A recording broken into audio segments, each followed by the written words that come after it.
Hello friends, welcome back to my channel. नमस्कार दोस्तों, ND classes में आपका फिर से स्वागत है। फ्रेंड्स, आई होप कि आप लोगों ने मेरे चैनल को सब्सक्राइब कर रखा होगा। अगर नहीं किया है तो प्लीज़ सब्सक्राइब कर लें, बेल आइकन को जरूर प्रेस कर लीजिएगा ताकि जैसे ही कोई वीडियो अपलोड की जाए नोटिफिकेशन आ जाए आपके पास उसकी। आज मैं जो वीडियो आपके सामने लेके आया हूँ वो है पीजीटी पॉलिटिकल साइंस फीमेल का जो एग्ज़ाम हुआ है हाल ही में, उसका एग्ज़ाम रिव्यू मैं आपके सामने लेके आया हूँ। किस तरीके के क्वेश्चन आए, किस तरीके का क्या टफ़ लेवल रहा, मॉडरेट लेवल रहा या ईजी लेवल रहा, ये सभी बातें हम डिस्कस करेंगे इस वीडियो में। फुल एग्जाम एनालिसिस करेंगे और पूछे गए क्वेश्चंस को डिस्कस करेंगे। सबसे पहले जो मैं आपको बताना चाहता हूँ उसमें ये था कि लोगों के कमेंट्स आ रहे थे कि कौन कौन सा सेक्शन से क्वेश्चन आए।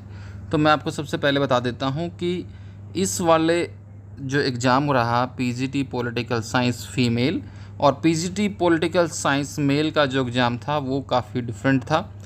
तो अगर मेल या फीमेल का पैटर्न देख के आप आगे चल के अपना एग्ज़ाम देना चाह रहे हैं तो थोड़ा सा आपको हट के सोचने की ज़रूरत है, क्योंकि डिफ्रेंशिएशन काफ़ी आ रहा है दोनों एग्ज़ाम्स में, एक ही सब्जेक्ट के जो एग्ज़ाम्स हो रहे हैं।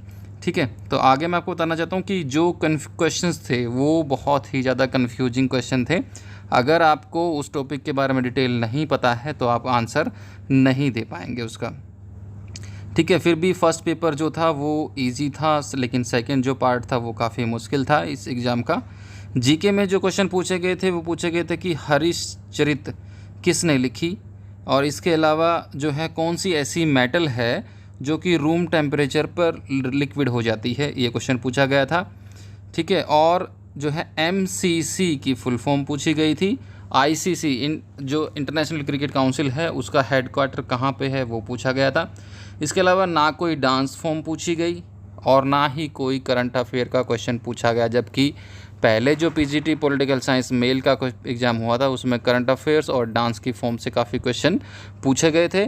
लेकिन जो पीजीटी पॉलिटिकल साइंस फीमेल का जो एग्ज़ाम हुआ है उसमें इस तरह के कोई क्वेश्चन पूछे नहीं गए हैं। नॉर्मल एंशिएंट हिस्ट्री से क्वेश्चन पूछे गए थे, बुद्धिज़्म पर भी काफ़ी क्वेश्चन पूछे गए थे, कुछ बुक्स के नाम और ऑथर्स से रिलेटेड क्वेश्चन पूछे गए थे एग्ज़ाम में। अगर हम मैथ की बात करें तो मेंसुरेशन के क्वेश्चन थे, सिलेंडर और ट्रेपिज्म के डायरेक्ट क्वेश्चन पूछे गए थे, एवरेज और एवरेज से रिलेटेड क्वेश्चन पूछे गए थे, बोट एंड स्ट्रीम से रिलेटेड भी क्वेश्चन पूछा गया था एग्जाम में, प्रॉफिट एंड लॉस से भी क्वेश्चन पूछे गए थे, एचसीएफ एलसीएम, ये सभी टॉपिक जो हैं हर एक एग्ज़ाम में आ रहे हैं, हर एक एग्ज़ाम में क्वेश्चन पूछे जा रहे हैं। लेवल जो है ईजी टू मॉडरेट रह रहा है, ज़्यादा डिफ़िकल्ट लेवल के क्वेश्चन नहीं आ रहे हैं। कुछ क्वेश्चन सिंप्लीफिकेशन के क्वेश्चन पूछे गए थे। और जो 1857 की क्रांति हुई थी, 1857 की जो रिवोल्यूशन हुआ था उससे रिलेटेड क्वेश्चन पूछे गए थे। कुतुब मीनार से रिलेटेड क्वेश्चन पूछा गया था। तो इंडियन मॉन्यूमेंट्स के ऊपर भी आपको ध्यान देने की ज़रूरत है, उनके बारे में आपको पता होना चाहिए। अमर्त्य सेन को जो है नोबेल प्राइज़ किस ईयर मिला था, कौन से साल मिला था, ये क्वेश्चन पूछा गया था। क्रिकेट से रिलेटेड एक ही क्वेश्चन पूछा गया था। करंट और स्टैटिक से कुछ खास क्वेश्चन नहीं थे, जैसे मैंने आपको बताया है कि करंट अफेयर्स से क्वेश्चन नहीं पूछे गए थे। एक क्वेश्चन पूछा गया था कि एक स्टेट के लिए कौन कौन सी चीज़ें ज़्यादा इम्पोर्टेंट होती हैं। 4 ऑप्शंस दिए गए थे, टेरिटरी, रिलीजन, पॉपुलेशन और मिलिट्री। मैं फिर से रिपीट करता हूँ, टेरिटरी, रिलीजन, पॉपुलेशन, मिलिट्री, ये 4 ऑप्शन थे। आप लोग कमेंट बॉक्स में लिख के मुझे बताइएगा कि इन चारों में से एक स्टेट के लिए कौन सी चीज़ ज़्यादा इंपॉर्टेंट होती है। ये क्वेश्चन एग्जाम में पूछा गया था। फिर से ऑप्शन रिपीट कर रहा हूँ, territory, religion, population and military. ठीक है, तो ये क्वेश्चन, इस तरह के क्वेश्चन आज के एग्ज़ाम में पूछे गए थे। इसके अलावा जो है आर्टिकल से रिलेटेड, जो कि इंडियन कॉन्स्टिट्यूशन के आर्टिकल हैं, हर एक एग्ज़ाम में पेपर आ रहे हैं, हर एक एग्ज़ाम में जो है क्वेश्चन आ रहे हैं।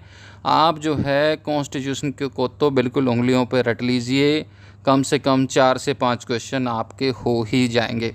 अगर आप कॉन्स्टिट्यूशन को नहीं पढ़ेंगे और उसको उंगलियों पर नहीं रटेंगे, भाई कॉन्स्टिट्यूशन के आर्टिकल कहाँ से आए, किस चीज़ से रिलेट करते हैं, कौन सा अनुच्छेद किस में रिलेट करता है, सब आपको पता होना चाहिए।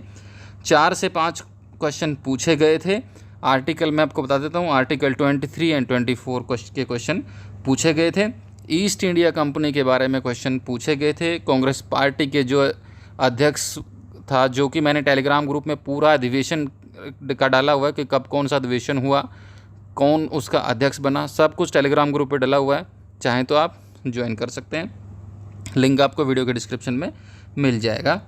इसके अलावा काफ़ी क्वेश्चन मैंने जैसे आपको बताया कि काफ़ी कन्फ्यूजिंग था। अगर आप पार्ट बी की बात करें, अगर आपको डिटेल में नहीं पता है तो आप जो है नहीं कर पाएंगे। एक जो था IQ का क्वेश्चन, पहले काफ़ी पहले ही एग्ज़ाम में आया था, लेकिन इस एग्ज़ाम में भी IQ का क्वेश्चन पूछा गया था, जिसमें 2 वैल्यूज़ रहती हैं, 2 वैल्यूज़ दे रखी थी 11 और 13, और आपको बताना था जो है कि IQ लेवल कितना होगा।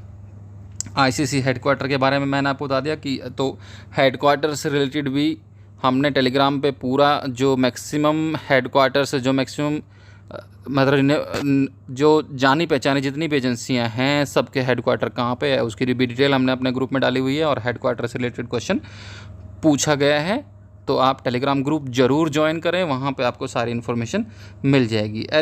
अरस्तु के ऊपर भी काफ़ी डीप में क्वेश्चन पूछे गए थे, ठीक है। डाटा इंटरप्रिटेशन से भी क्वेश्चन पूछे गए थे। रीजनिंग जो है, रीजनिंग बिल्कुल भी डिफ़िकल्ट नहीं थी, रीजनिंग को आप आसानी से कर सकते थे।